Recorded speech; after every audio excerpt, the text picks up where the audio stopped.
آپ دیکھ رہے ہیں مسائل کا حل چینل۔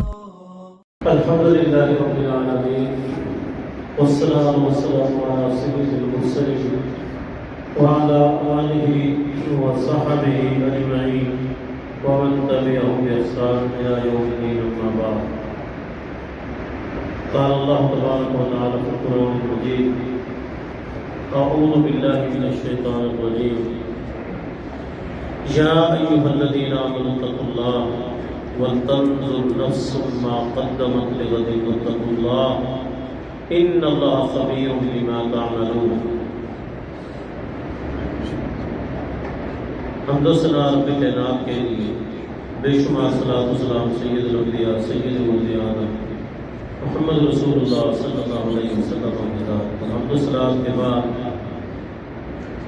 یہ حیات مستعار، یہ زندگی جو اللہ کی طرف سے ہمیں ملی ہے، یہ عارضی زندگی ہے، فانی زندگی ہے، محدود زندگی ہے،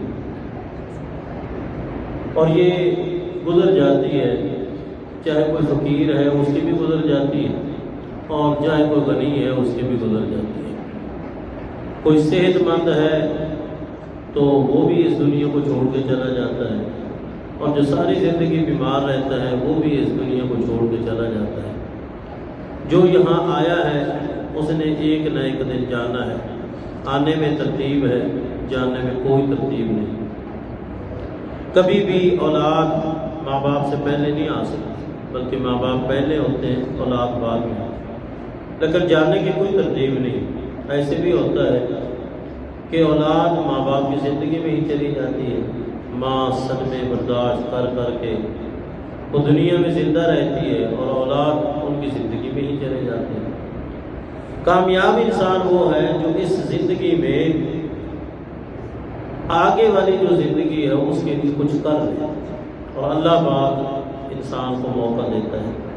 جس انسان کو 40 سال کی زندگی مل گئی ہے اس کو عذر ختم ہو گیا، وہ یہ نہ کہے کہ مجھے زندگی تھوڑی ملی۔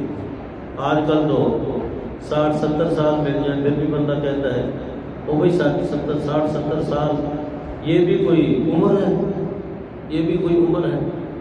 80 سال ملنے کے بعد بھی وہ 80 سال کا بھاگتا پھر رہا ہے۔ یاد رکھیں نبی علیہ السلام کا فرمان ہے میری امت کی عام عمر 60-70 کے درمیان، اور جس کو 40 سال مل گئی اس کا عمر ختم۔ قیامت کے دن ویسے نہیں کہہ سکتے مجھے لمبی زندگی، اولم نعمرکم ما یتذکر فیہ من تذکر، کیا ہم نے تمہیں اتنی زندگی نہیں دی تھی جس میں تم بہت کچھ سمجھ سکتے تھے، اور تمہیں سمجھانے والے سمجھاتے بھی تھے، تمہیں ڈرانے والے ڈراتے بھی تھے۔ وہ کتنی زندگی ہے؟ محدثین مفسرین نے لکھا ہے کہ 40 سال جس کو مل جائیں اس کا عذر ختم۔ تو آئیے، اللہ پاک نے موقع دے دیا ہے، یہ رمضان تیزی سے ختم ہو رہا ہے۔ آج کی جو رات ہے یہ تاک رات ہے اور بڑی اہمیت کی رات ہے۔ لیلۃ القدر اسی عشرے میں ہے، اور کون سی رات ہے یہ اللہ نے نہیں بتلایا، اور نہ ہی نبی علیہ السلام نے اپنی امت کو بتلایا۔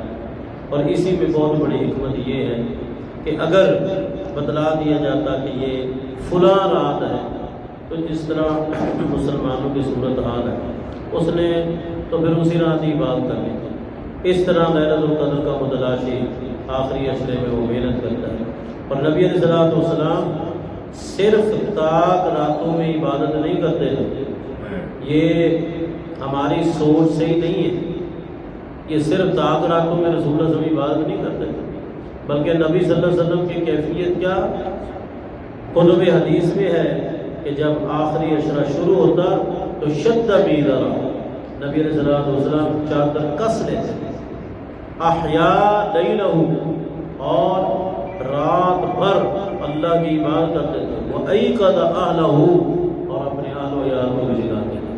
پورے عشرے، صرف تاک راتوں کی بات نہیں ہے، پورے عشرے کی بات۔ اس لیے اللہ پاک نے موقع دے دیا ہے تو پورے عشرے میں ہی آپ عبادت کریں، اور یاد رکھیں جو اس پورے عشرے میں رات کا کچھ نہ کچھ حصہ عبادت کے لیے مختص کرتا ہے، اسے 100% یقین کر لینا چاہیے کہ اللہ نے اسے لیلۃ القدر دے دی۔ کچھ نہ کچھ حصہ بھی بے شک ہو سکے، عشاء کے بعد کچھ دیر، سحری کے وقت، تہجد کا وقت جو ہوتا ہے، کچھ نہ کچھ وقت وہ دے دیتا ہے، تو وہ یقین کر لے کہ اللہ پاک نے اسے لیلۃ القدر دے دی ہے، اور آخر اس لیلۃ القدر میں ایک لمحہ بھی اگر وہ عبادت کر لے گا تو یہ عبادت کتنی افضل ہے۔ لیلۃ القدر خیر من الف شہر، 83 سال 4 مہینے، 83 سال 4 مہینے، کوئی معمولی بات نہیں۔ اس رات میں آپ 1 گھنٹہ تلاوت کر لیں، یہ 83 سال 4 مہینے سے بہتر ہے۔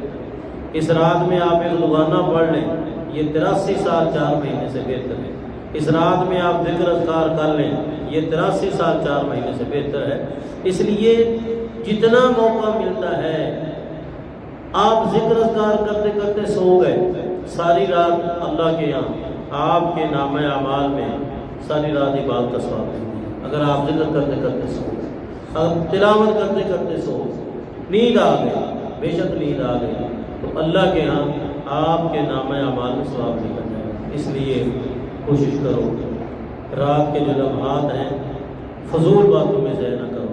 موبائل یہ لغویات جس کے اندر اتنی ہیں کہ آپ ساری زندگی لغویات دیکھتے رہیں، زندگی ختم ہو جائے گی، لغویات نہیں ختم ہو جائے۔ ان لغویات میں اپنا وقت ضائع نہ کریں۔ والذین هم عن اللغو معرضون، فضول باتوں میں ادھر ادھر کی گفت و شنید نہ کریں، بس اللہ کی عبادت کریں یا سو جائیں، اللہ کی عبادت کریں یا سو جائیں۔ یہ سونا ان لغویات میں مصروف رہنے سے بہتر ہے۔ ایک بندہ سو جاتا ہے، یہ اللہ کو پسند ہے بنسبت اس کے کہ وہ جاگتا ہے اور لغویات میں وقت گزارتا ہے۔ اس سے بہتر آپ بے شک سو جائیں اور عبادت کریں۔ اللہ سے دعا ہے کہ اللہ ہمیں توفیق دے کہ ہم اپنی زندگی کو قرآن و سنت کے مطابق بنائیں۔ آمین۔ وأقول قولي هذا وآخر دعوانا الحمد لله رب العالمين۔